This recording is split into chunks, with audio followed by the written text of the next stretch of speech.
Satyajit Ray film and television ইনস্টিটিউটের তরফ থেকে নতুন নিয়োগ বিজ্ঞপ্তি জারি হয়েছে, যেখানে তোমাদের কলকাতাতে জব পোস্টিং হচ্ছে, কিন্তু আবেদন করতে পারবে যে কোনো জেলা, যে কোনো রাজ্য থেকে। সম্পূর্ণ পার্মানেন্ট ভাবে নিয়োগ করা হচ্ছে, কোনো কন্ট্রাকচুয়াল চাকরি নয়, এটি রাজ্য সরকারি চাকরি নয়, এটা সেন্ট্রাল গভর্নমেন্টের চাকরি, অর্থাৎ ভালো বেতন, ভালো সুযোগ সুবিধা থাকছে। তোমার যোগ্যতা যদি মাধ্যমিক হয়ে থাকে তাহলেই তোমরা এলিজিবল আছো। তোমার যোগ্যতা যদি গ্র্যাজুয়েশন হয়ে থাকে তাহলেও তোমরা এলিজিবল আছো, কারণ এখানে মাধ্যমিক যোগ্যতার পোস্টও আছে, আবার গ্র্যাজুয়েশন যোগ্যতারও পোস্ট আছে। সম্পূর্ণ গুরুত্বপূর্ণ তথ্য তোমাদের কাছে তুলে ধরা হবে। গতকাল আমি একটা ভিডিও দিয়েছি, সেটা হলো তোমাদের রেলওয়ের তরফ থেকে সেকশন কন্ট্রোলারের জন্য বিজ্ঞপ্তি জারি হয়েছে। যারা যারা ওই ভিডিওটা দেখোনি তারা প্লিজ ওই ভিডিওটা দেখে নিও, কারণ একটি নতুন পোস্ট এবং নতুন বিজ্ঞপ্তি জারি হয়েছে, তো সেক্ষেত্রে ওই ভিডিওটা দেখাটা তোমাদের প্রত্যেকের কিন্তু খুব জরুরি। চলো এই ভিডিওর মেন পিডিএফ এ চলে যাচ্ছি, তোমাদের সম্পূর্ণ ডিটেলসটা তোমাদের কাছে তুলে ধরছি। এখানে দেখো তোমাদের আবেদনের শেষ তারিখ হচ্ছে 25শে আগস্ট 2025। এখান থেকে আমি নোটিশটা ডাউনলোড করে নিচ্ছি। 26শে জুলাই থেকে তোমাদের আবেদন শুরু হয়েছে 25শে আগস্ট পর্যন্ত। প্রত্যেকে আবেদন করতে পারো, যে কোনো জেলা, যে কোনো রাজ্য থেকে। তো চলো পিডিএফটা ওপেন করে নিয়েছি। তো এখানে দেখতেই পাচ্ছ পিডিএফটা ওপেন করে নিয়েছি Satyajit Ray film and television institute কলকাতার তরফ থেকে। এটি একটি সেন্ট্রাল গভর্নমেন্টের চাকরি এবং এখানে তোমাদের বিভিন্ন পোস্ট আছে। আমি এক এক করে সব পোস্টগুলো তোমাদের ডিটেলসে বলছি। তার আগে তোমরা দেখে নাও সিটিজেন অফ ইন্ডিয়া, অর্থাৎ ভারতীয় নাগরিক প্রত্যেকে এখানে এলিজিবল আছো। এখানে প্রফেসর এডিটিং, দেখো এই পোস্টের জন্য ইউআর এর জন্য শূন্যপদ আছে। লেভেল 12 অনুযায়ী তোমাদের বেতন লেভেল তোমরা যথেষ্ট, তোমরা ভালো বেতন পাচ্ছ এবং 52 বছরের মধ্যে তোমার বয়স হতে হবে। 52 বছরের মধ্যে বয়স হতে হবে। যে কোনো শাখায় তোমরা যদি গ্র্যাজুয়েট করে থাকো এবং তোমাদের যদি ডিগ্রি পোস্ট গ্র্যাজুয়েট এডিটিং নিয়ে যদি করা থাকে, তারপরে 13 ইয়ার্সের যদি তোমার অভিজ্ঞতা থাকে, তাহলে তোমরা এলিজিবল আছো। পরবর্তী পোস্টে চলে যাব। পরবর্তী পোস্ট হচ্ছে তোমাদের assistant professor sound and recording ডিজাইনের জন্য, যেখানে তোমাদের 37 বছরের মধ্যে তোমাদের বয়স হতে হবে, 18 থেকে 37 বছর, এবং লেভেল 10 অনুযায়ী বেতন থাকবে 56,100 টাকা থেকে 1,77,500 টাকার মধ্যে তোমাদের বেতন থাকছে। ইউআর এর জন্য শূন্যপদ আছে। যে কোনো শাখায় গ্র্যাজুয়েশন এবং পোস্ট গ্র্যাজুয়েশন, তোমাদের যদি ডিপ্লোমা বা ডিগ্রি করা থাকে সাউন্ড রেকর্ডিং নিয়ে, তাহলে অবশ্যই তোমরা এলিজিবল আছো এবং 3 বছরের অভিজ্ঞতার কথাও কিন্তু বলা হচ্ছে। পরবর্তী পোস্ট হচ্ছে অ্যানিমেটর।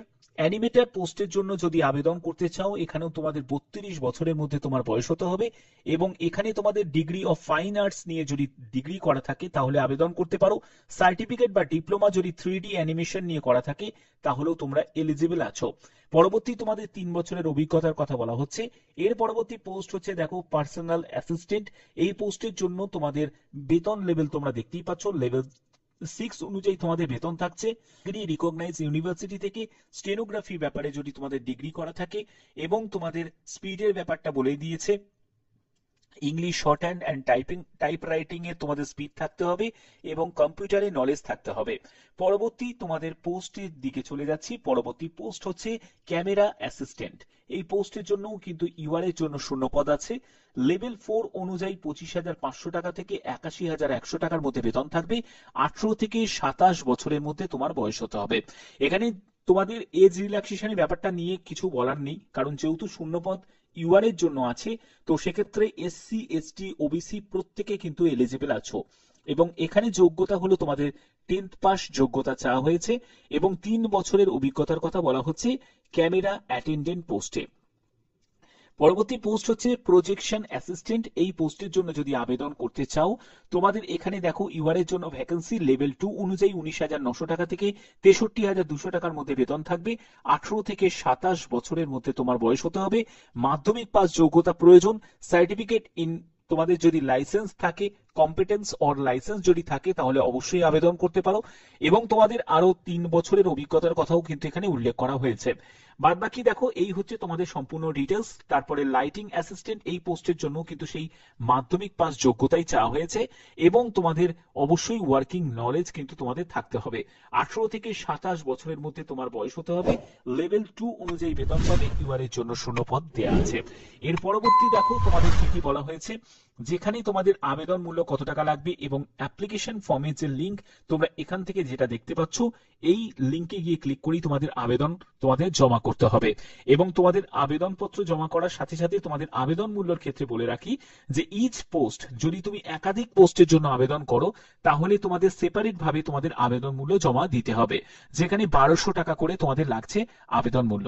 এবং এখানে দেখো তোমাদের কি কি বলা হচ্ছে যে প্রিন্ট আউট ফিল্ড অ্যাপ্লিকেশন, অর্থাৎ তুমি যে আবেদন করলে তার যে প্রিন্ট আউট কপি এবং প্রয়োজনীয় যাবতীয় ডকুমেন্টস গুলোকে অ্যাটাচ করে তোমাদের এই ঠিকানায় পাঠিয়ে দিতে হবে, যেটা দেখতেই পাচ্ছ কলকাতার ঠিকানা, the registrar Satyajit Roy film and television institute, EM bypass road, এখানে তোমাদের কলকাতা 7,94,000 এই ঠিকানায় তোমাদের পাঠিয়ে দিতে হবে, যেটা হচ্ছে ক্লোজিং ডেটের আগেই কিন্তু তোমাদের পাঠিয়ে দিতে হবে 11ই সেপ্টেম্বর 2025। এটা হলো তোমাদের ক্লোজিং ডেট। ওকে, এখানে তোমাদের হার্ড কপি পাঠানোর ক্লোজিং ডেট হচ্ছে এটাই। এবার দেখো তোমাদের আবেদন কিভাবে করবে সেই জায়গাটাও নিয়ে যাচ্ছি তোমাদের আবেদন করার জন্য, এবং তোমাদের কি কি ডকুমেন্টস তোমাদের নিড আছে সেগুলোও কিন্তু এখানে ক্লিয়ার করা আছে। তুমি যে পোস্টের জন্য আবেদন করবে সেই পোস্টে রিগার্ডিং যা যা তোমাদের যোগ্যতা লাগছে, যেমন তুমি যদি মাধ্যমিক ক্যাটাগরি পোস্টে আবেদন করো তাহলে অবভিয়াসলি তোমাদের মাধ্যমিকের সার্টিফিকেটও লাগছে, আবার মাধ্যমিকের মার্কশিটও তোমাদের প্রয়োজন হচ্ছে। তারপরে হচ্ছে তোমাদের ডেট অফ বার্থের সার্টিফিকেট বা তোমাদের 10th এর অ্যাডমিট কার্ড, যেখানে তোমাদের ডেট অফ বার্থ মেনশন করা আছে। এটা আমি মাধ্যমিকের যোগ্যতার বললাম। এবার তুমি যদি গ্র্যাজুয়েশন যোগ্যতার পোস্টে আবেদন করো তাহলে সেক্ষেত্রে তোমাদের গ্র্যাজুয়েশন যোগ্যতা তোমাদের সম্পূর্ণ ডিটেলসটা তোমাদের লাগবে। এবং এখানে দেখো তোমাদের কাস্ট সার্টিফিকেট যদি থাকে সেই কাস্ট সার্টিফিকেট দিতে পারো। তারপরে হচ্ছে গভর্নমেন্ট আইডি প্রুফ, যেখানে তোমাদের আধার কার্ড, ভোটার কার্ড, যে কোনো একটি তোমাদের গভর্নমেন্ট আইডি প্রুফ লাগছে। তারপরে হচ্ছে এগুলো তোমাদের প্রয়োজন আছে। এডুকেশন কোয়ালিফিকেশনের ব্যাপারটাও তোমাদের বলে দিলাম। এবং তোমাদের যদি আদার কোনো কোয়ালিফিকেশন থাকে, কারণ এখানে বিভিন্ন পোস্ট আছে যেখানে তোমাদের সেই ফিল্ডের কিন্তু তোমাদের যোগ্যতা থাকতে হবে, তো অবশ্যই সেই আদার কোয়ালিফিকেশন যদি থাকে তারও কিন্তু তোমরা সার্টিফিকেট অ্যাটাচ করে দেবে। ঠিক আছে, তো অবভিয়াসলি এই জায়গাগুলো তোমাদের ফলো করতে হবে যদি তোমরা আবেদন করতে চাও। যারা আবেদন করতে ইচ্ছুক তারা অবশ্যই কিন্তু এটা মাথায় রাখবে যে 25শে আগস্ট হচ্ছে তোমাদের ফর্ম ফিল আপের লাস্ট ডেট। 25শে আগস্ট হচ্ছে তোমাদের ফর্ম ফিল আপের লাস্ট ডেট, এবং হার্ড কপি পাঠানোর লাস্ট ডেট হচ্ছে 11ই সেপ্টেম্বর 2025। এবং ঠিকানা তোমাদের অলরেডি বলে দিয়েছিলাম, এবং তোমাদের কি কি ডকুমেন্টস লাগবে সেগুলো তোমাদের ক্লিয়ার করে দিয়েছি। এবং এখানে যে সিলেকশনের জন্য কি থাকছে দেখো, বলছে যে সিলেকশন যেটা হবে শর্টলিস্টেড ক্যান্ডিডেট, প্রথমে তোমাদের স্কুটিনি করা হবে।